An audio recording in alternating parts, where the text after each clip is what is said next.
The so-called King's Sarcophagus of the Great Pyramid has long elicited mystery and rumour. Some Egyptian guides in past decades have been known to tell people that the mummy is in the Cairo Museum, but the truth is there is no mummy. Maybe there never was. There is little indication that anything was ever in there. Or is there? The coffer is damaged in one corner. It is presumed that this occurred as a result of someone trying to open it, which means there was once some kind of lid which people pried open, but there has never been a lid recorded. Alternately, maybe someone was simply trying to vandalize the box, chip pieces away as a souvenir. That is what some people did in the old days instead of taking photos. In fact, we don't know it's actually a sarcophagus at all. So let's refer to it, I suppose, as a box or a coffer. Now, I like to be specific, so let's correct what is normally said. It is said this is a sarcophagus, but a sarcophagus is a limestone box whose corrosive action is built to remove flesh from bone. A Greek sarcophagus means flesh eater. What we have in Khufu's coffer is just a granite stone box. Yet archaeologists use the term sarcophagus for everything. I suppose because it sounds groovy and romantic, leaving us little choice but to follow in their footsteps. Khufu's coffer, made of red Aswan granite, stands as a silent witness to 5,000 years of people entering the king's chamber of the Great Pyramid, gazing around in wonder at the pink granite walls, even lying down in the sarcophagus if they can, before leaving.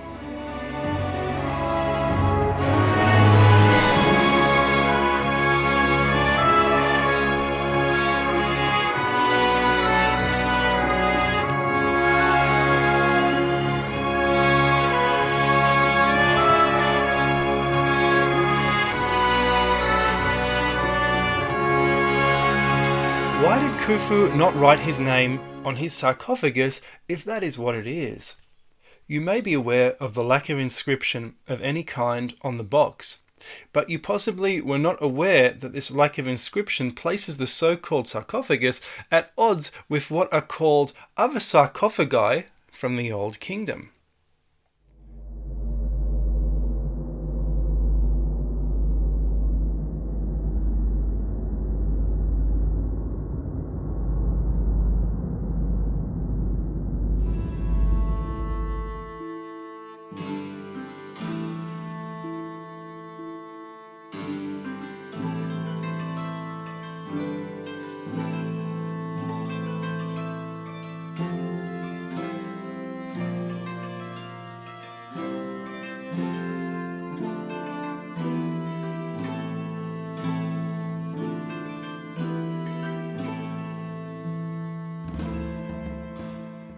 In, I suppose, keeping with the inscriptionless theme of the Great Pyramid, the king's coffer is lacking in any inscription whatsoever, but this is somewhat out of place.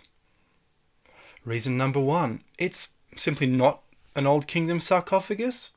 Now, the lack of writing actually puts this so-called sarcophagus at odds with the sarcophagi of the Old Kingdom, most of which seem to be inscribed and in which bodies have been found. Another sarcophagus, that of Menkaure, was found in the third pyramid by Colonel Weiss, but this is lost somewhere in the Mediterranean en route to an undisclosed location in Britain. As mentioned in a previous video, the ship has never been found. That coffer was covered in temple-like effigies and other inscriptions.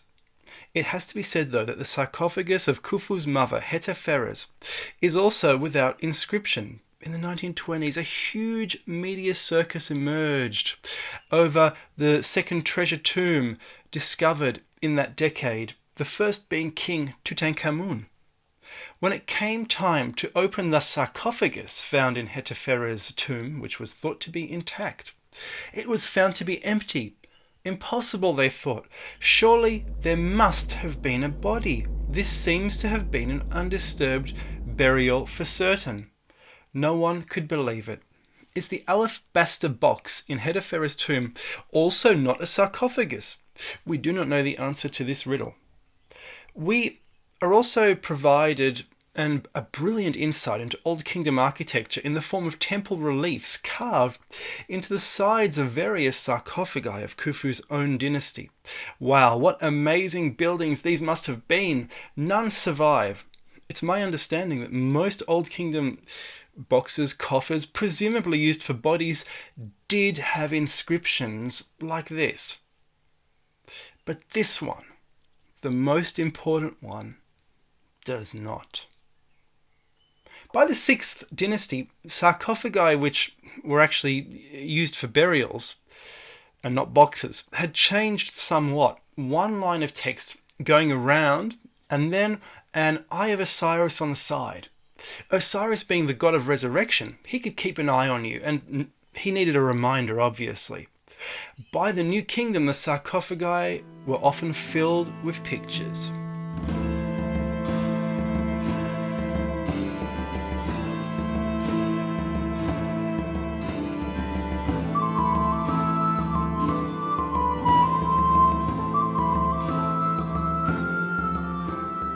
Reason number 2, Khufu was an atheist. Let's deconstruct this. Usually sarcophagi had writing on them. Why does the Khufu sarcophagus lack writing? Did he not need to get into the afterlife? We might speculate that if this is a burial, Khufu was possibly an atheist, despising any religious writing.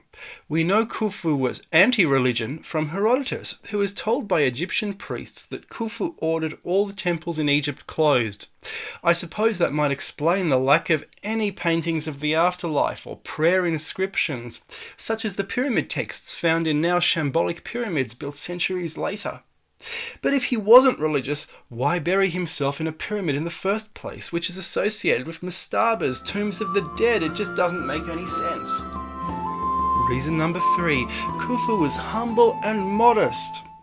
As well as being an atheist, did Khufu also not believe in himself that he failed to record his own name anywhere prominent in or on the pyramid?